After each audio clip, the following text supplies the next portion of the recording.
اعوذ باللہ من الشیطان الرجیم بسم اللہ الرحمن الرحیم اللہم صلی علی سیدنا مولانا محمد وعلی آلہ وصحبہ وبارک وسلم۔ پروگرام حکمہ قدیم کا انسانی صحت پر فکر و فلسفہ کے ساتھ میں ہوں حکیم عامر شہزاد ڈسکا سے۔ ناظرین کرام، اس پروگرام کے تحت میں آپ کی خدمت میں حکمہ قدیم کا مالجاتی رجحان اور ان کی گہری فکر اور ان کے اقوال، ان کی تفصیل اور ان کی مالجاتی واقعات، ان کے بیشتر پیش آنے والے واقعات میں آپ کی خدمت میں عرض کرتا ہوں۔ ناظرین کرام، ان چیزوں سے آپ کو قدیم حکمہ کی نصیحت برے، حکمت و دانائی برے اقوال اور ان کی تفصیل اور ان کے واقعات سے آپ کو سمجھ آئے گی، آپ کو اس بات کی آپ کے سامنے وضاحت ہوگی کہ علاج کتنے آسان تھے۔ تو ناظرین کرام، ہم ان کے نقش قدم پر چل کر اپنے علاج معالجہ معمولی غذاؤں سے بھی کر سکتے ہیں، اگر ان کے جو قانون قاعدہ ہے اس کی سمجھ آ جائے تو ناظرین کرام، اس پروگرام کے تحت ہی میں ایک واقعہ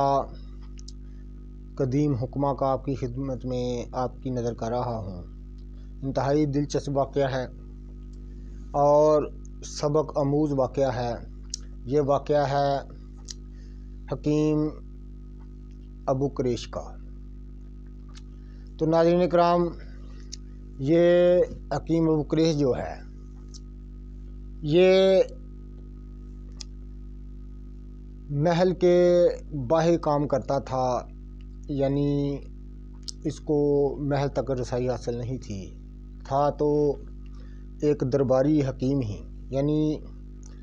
یہ حکومت کے دربار سے وابستہ تھا، لیکن اس کو محل کے اندر جانے کی اجازت نہیں تھی۔ یہ باہر رہ کر جو فوج ہے اس کا علاج کیا کرتا تھا، یعنی محل سے باہر جو لوگ تھے صرف ان تک اس کی رسائی تھی، محل کے اندر جانے کی اس کو ذرا بھی اجازت نہ تھی، لیکن انتہائی قابل سمجھا جاتا تھا، عزت کی نگاہ سے دیکھا جاتا تھا۔ لیکن جو درباری اتباع تھے، یعنی دربار کے اندر رہنے والے، خاص خلیفہ کے قریب رہنے والے جو تھے، ان سے یہ کم تر سمجھا جاتا تھا، اس لیے اس کو دربار کے اندر جانے کی، محل کے اندر جانے کی اجازت نہیں تھی، یہ نہ کبھی گیا تھا۔ معاملہ یوں تھا کہ خلیفہ مہدی جو ہے اس کے گھر اولاد نہیں تھی۔ یہ جو عباسی خلیفہ ہیں ان کے دور میں ہے اور مہدی کا دور ہے، اور یہ اس دور کا حکیم ہے۔ مہدی کے گھر اولاد نہیں تھی تو بہت سے اتباع کرام نے تدبیریں اختیار کیں، بہت سی علاج معالجے کی اور ویسے بھی تدبیریں اختیار کی، لیکن کوئی بھی کارگر ثابت نہ ہوئی۔ تو ایک دن ایسا ہوا کہ جو ملکہ کی لونڈی خاص تھی، یعنی کنیز، لونڈی کہتے ہیں کنیز کو، کنیز خاص تھی جو اس کے کافی قریب تھی، تو ابو قریش کی وہ رشتہ دار تھی، ابو قریش کے رشتہ دار تھی۔ ایک دن ابو قریش نا اس سے محل کے باہر کہیں مل جاتا ہے، تو اس بات پر وہ بات کرنے لگتے ہیں کہ جو خلیفہ مہدی ہے اس کے گھر اولاد نہیں ہے۔ تو ابو قریش نے کہا کہ میں تو محل کے اندر نہیں جا سکتا، مجھے تو اجازت نہیں ہے کہ اندر جا کے میں کسی مریض یا مریضہ کو دیکھوں، تو لہٰذا میرے پاس ایک تدبیر ہے، تو تم ملکہ سے پوچھ لینا، تو میرے پاس آ جانا، یہی میرا ٹکانہ ہے، یہ میرا خیمہ ہے، یا جو بھی اس نے بتایا کہ میں یہاں پر رہتا ہوں۔ تو پوچھ لینا کہ میرا رشتہ دار ہے تو حکیم ہے، میرے پاس ایک تدبیر ہے، ہو سکتا ہے اللہ کرم کرے تو آپ کو آپ کے گھر آپ کے آنگن میں کوئی پھول کھلنے کی امید ہو جائے۔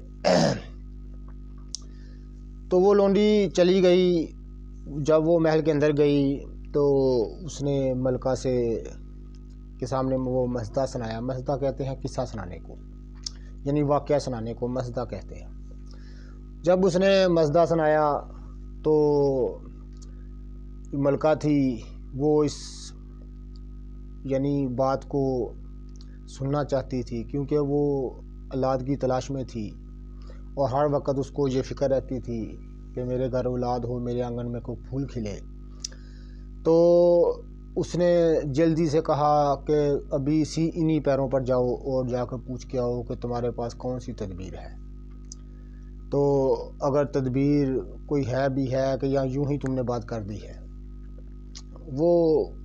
کنیز جو ہے دوبارہ پلٹ کر گئی اس کے پاس، ابو قریش کے پاس۔ تو اس نے جا کر کہا کہ میں نے ملکہ سے بات کی ہے، اگر کوئی واقعی تمہارے پاس کوئی ایسی تدبیر ہے، ایسا کوئی چیز ہے تو ہمیں بتاؤ، ہمیں بہت آرزو ہے اولاد کی، ہمارے آنگن میں پھول نہیں ہے، اولاد نہیں ہے۔ تو اس پر اس نے چند بیج کسی جڑی کے، کسی بوٹی کے اس نے ملکہ کو کنیز کو دے دیے، ایک چھوٹی سی گٹھیا باندھ کر، یعنی تھوڑے سے بیج اس کو دے دیے کہ جاؤ یہ ملکہ سے کہہ دینا کہ یہ سالم ہی تم نے ایسے ہی ان کو پھانک لینا ہے، یعنی اپنے حلق کے اندر پانی کے ساتھ ان کو کھا لینا ہے، تو اسی روز اپنے خاوند کے پاس تم نے سونا ہے۔ تو چند دن بعد یعنی 5-7 دن بعد تم نے وہ کرورا، ملکہ کا کرورا لے کر مجھے دکھانا ہے، یعنی کرورا کہتے ہیں پیشاب کو۔ تو یہ عمل اس نے بتایا۔ وہ کنیز بیج لے کر چلی گئی، جا کر اس نے پھر وہی مزدہ سنایا کہ یہ بیج دیے ہیں اس نے، اور کہا ہے کہ کھا لینا، اس طرح کھا لینا، اور جس دن کھانے ہیں اس دن اپنے شوہر کے پاس ہونا ہے، اور چند دن بعد یعنی 4-5 دن 6 دن بعد مجھے وہ کرورا لے کر آپ نے میرے پاس آنا ہے۔ تو چونکہ ملکہ کو شدید آرزو تھی اولاد کی، اس لیے وہ کوئی بھی تدبیر کیسی بھی ہو، نکمی ہو اچھی ہو، اپنانے کے لیے تیار تھی۔ یعنی اولاد کی اس قدر شدت کی آرزو تھی کہ وہ اس نے یہ اس بات کو نہیں سمجھا کہ یہ معمولی سے بیج میں کیوں کھاؤں، میں تو ملکہ ہوں، یا یہ تو ہمارے یہاں بے شمار لائق سے لائق اتباع کرام ہیں، میں خلیفہ سے کہوں کہ ان کو کہو کہ یہ چیک کرے یہ کیا ہے۔ لیکن اس نے ایسا نہیں کیا، کیونکہ اس کی اصل وجہ تھی کہ وہ شدت کی آرزو تھی اس کے اندر کہ مجھے کسی طرح بھی بس میرے گھر اولاد ہو جائے، مجھے اس بات کی پرواہ نہیں یہ کس کے بیج ہیں، کیوں آئے ہیں، معمولی ہیں، خاص ہیں، یا اچھے ہیں یا برے ہیں، یا کس نے دیے ہیں، لیکن مجھے کیونکہ اس کو اعتماد تھا کہ وہ کنیز کا میری خاص کنیز ہے، اس کا رشتہ دار ہے، تو اس لحاظ سے اسے اعتماد بھی تھا۔ تو اس نے وہ ایسا ہی کیا، وہ بیج نگل لیے، پانی کے ساتھ نکل لیے، اور خلیفہ کے ساتھ وہ ہم بستر ہوئی۔ تو 4-5 دن بعد اس نے کرورا جو ہے وہ کنیز جسے ابو قریش نے ہدایت کی تھی، وہ کرورا لے کر محل کے باہر چلی گئی اور خفیہ طور پر اس کو جا کے کرورا دکھایا۔ تو ابو قریش نے کہا مبارک ہو، یہ حمل قرار پا گیا ہے اور اولاد نرینہ ہوگی۔ تو اس پر وہ خوشی خوشی دوڑتی ہوئی محل کے اندر آئی، تو آ کر اس نے ملکہ سے وہی مسئلہ سنایا کہ اس ابو قریش نے، حکیم نے کہا ہے کہ مبارک ہو، آپ کو حمل قرار پا چکا ہے اور اولاد نرینہ ہوگی، تو یعنی آپ کے بطن سے جو ہیں بیٹا پیدا ہوگا نرینہ۔ تو اس لیے ملکہ انتہائی خوش ہوئی، اور اس نے کہا کہ ابھی راز میں رکھا جائے اس بات کو، یعنی کنیز سے کہا کہ اس بات کو راز میں رکھے، ابھی کسی کو بتانا نہیں تم نے۔ تو 40 دن بعد وہ حمل کی علامتیں ظاہر ہونا شروع ہو گئی۔ جب حمل کی علامتیں ظاہر ہونا شروع ہو گئی تو یہ اس بات کا پتہ جو ہے وہ خلیفہ کو چل گیا۔ تو خلیفہ نے ملکہ سے پوچھا کہ مجھے ماجرا سناؤ، یہ کیسے ہوا؟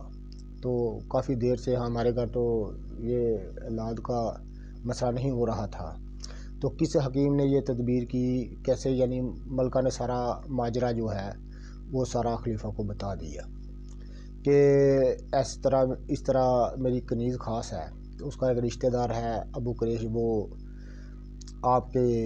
فوج کا حکیم ہے، یعنی باہر جو محل سے باہر معاملات ہیں ان کا علاج کرتا ہے۔ تو اس کے پاس گئی تو اس نے کچھ بیج دیے تھے مجھے کھانے کے لیے، تو اس طرح اس نے ہدایت کی تھی، تو میں نے کھا لیے کہ اس سے یہ جو ہے نا حمل قرار پا گیا۔ تو خلیفہ مہدی جو ہیں انتہائی خوش ہوئے اور اس کنیز سے کہا، اپنے خاص آدمیوں سے کہا کہ جاؤ ابو قریش کو بلا کر لاؤ میرے پاس۔ تو ابو قریش کو جو پہلے کبھی محل کے اندر نہیں آ سکتا تھا، اس کو اجازت نہیں تھی، لیکن وہ خلیفہ نے خود بلایا، وہ آئے۔ آ کر خلیفہ نے بڑی عزت کی، بڑے احترام کے ساتھ اس کو بٹھایا اور کہا کہ بتاؤ تمہیں کون سی چیز چاہیے، کیا انعام دوں تمہیں، آپ کو کون سی چیز چاہیے، آپ کو کیا نام دوں؟ تو اس پر ابو قریش نے کہا کہ مجھے آپ کی قربت چاہیے، یعنی میں آپ کے قریب رہنا چاہتا ہوں، آپ کے جو خاص اتباع ہیں، یعنی آپ کا طبیب خاص رہنا چاہتا ہوں۔ تو اس پر خلیفہ مہدی نے اس کو اپنا طبیب خاص مقرر کر لیا، اور جب اس کی پیدائش ہوئی موسیٰ ہادی کی، یعنی اس کے گھر جو لڑکا پیدا ہوا اس کا نام موسیٰ ہادی تھا، جب اس کی پیدائش ہوئی تو خلیفہ نے پورے اپنی سلطنت میں خوشی منائی گئی۔ تو اس آشنا میں اس نے ابو قریش کو بلایا اور اپنے خادموں سے کہا کہ جتنا اس کا وزن ہے، یعنی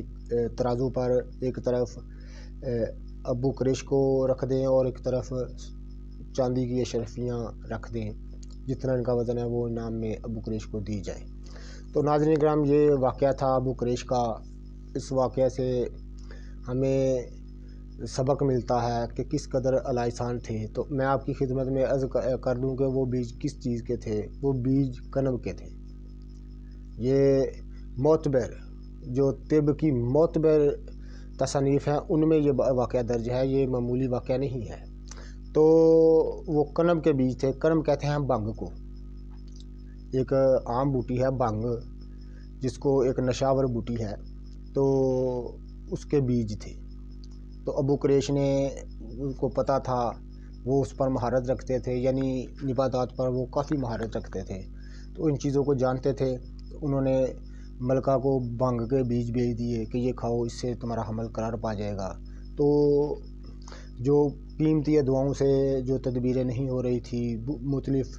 چیزوں سے تدبیریں نہیں ہو رہی تھی، تو ابو قریش نے وہ صرف کنب کے بیج بھیج دیے اور خود ملکہ کو دیکھا تک نہیں تھا، لیکن وہ جانتے تھے کہ اس بات سے، کیونکہ وہ ہزاروں بار اس کا تجربہ کر چکے تھے، تو اس لیے وہ چند بیج جو کنب کے بھنگ کے بیج انہوں نے جو